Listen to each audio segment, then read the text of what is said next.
فلما جهزهم بجهازهم جعل السقاية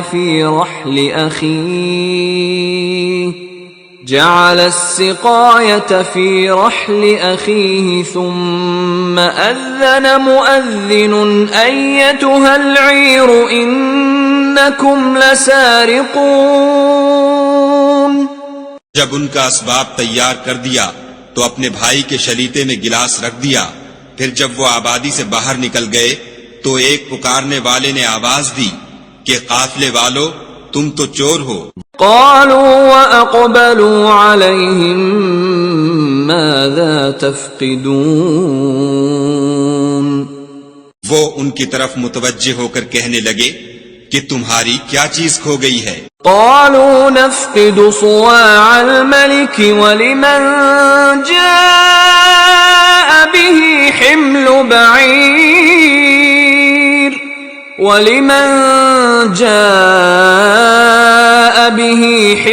بعير وأنا به زعيم۔ وہ بولے کہ بادشاہ کے پانی پینے کا گلاس کھو گیا ہے، اور جو شخص اس کو لے آئے اس کے لیے ایک بار شتر انعام، اور میں اس کا ضامن ہوں۔ قالوا تالله لقد علمتم ما جئنا لنفسد في الأرض وما كنا سارقين۔ وہ کہنے لگے کہ خدا کی قسم تم کو معلوم ہے کہ ہم اس ملک میں اس لیے نہیں آئے کہ خرابی کریں، اور نہ ہم چوری کیا کرتے ہیں۔ قالوا فما جزاؤه إن كنتم كاذبين، بولے کہ اگر تم جھوٹے نکلے یعنی چوری ثابت ہوئی تو اس کی سزا کیا؟ قالوا جزاؤه من وجد في رحله فهو جزاؤه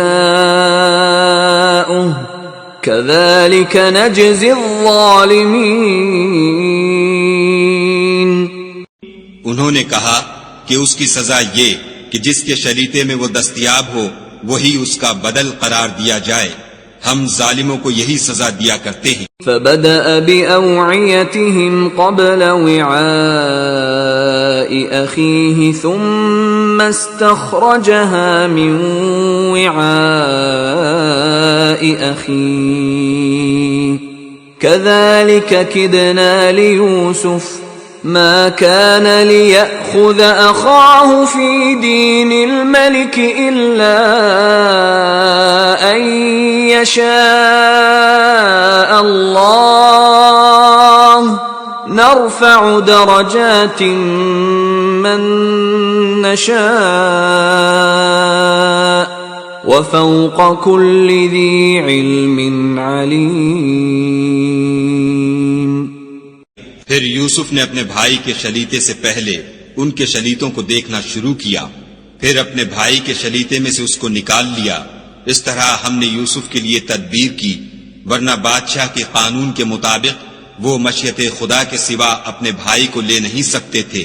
ہم جس کے چاہتے ہیں درجے بلند کرتے ہیں، اور ہر علم والے سے دوسرا علم والا بڑھ کر ہے۔ قالوا إن يسرق فقد سرق أخ له من قبل فأسرها يوسف في نفسه ولم يبدها لهم قال أنتم شر مكانا والله أعلم بما تصفون۔ برادران یوسف نے کہا کہ اگر اس نے چوری کی ہو تو کچھ عجب نہیں کہ اس کے ایک بھائی نے بھی پہلے چوری کی تھی۔ یوسف نے اس بات کو اپنے دل میں مخفی رکھا اور ان پر ظاہر نہ ہونے دیا، اور کہا کہ تم بڑے بدقماش ہو، اور جو تم بیان کرتے ہو خدا اسے خوب جانتا ہے۔ قالوا يا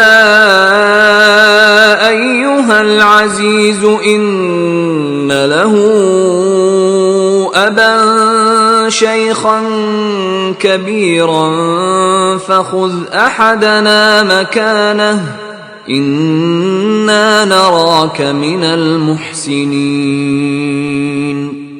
وہ کہنے لگے کہ اے عزیز، اس کے والد بہت بوڑھے ہیں اور اس سے بہت محبت رکھتے ہیں، تو اس کو چھوڑ دیجئے اور اس کی جگہ ہم میں سے کسی کو رکھ لیجئے، ہم دیکھتے ہیں کہ آپ احسان کرنے والے ہیں۔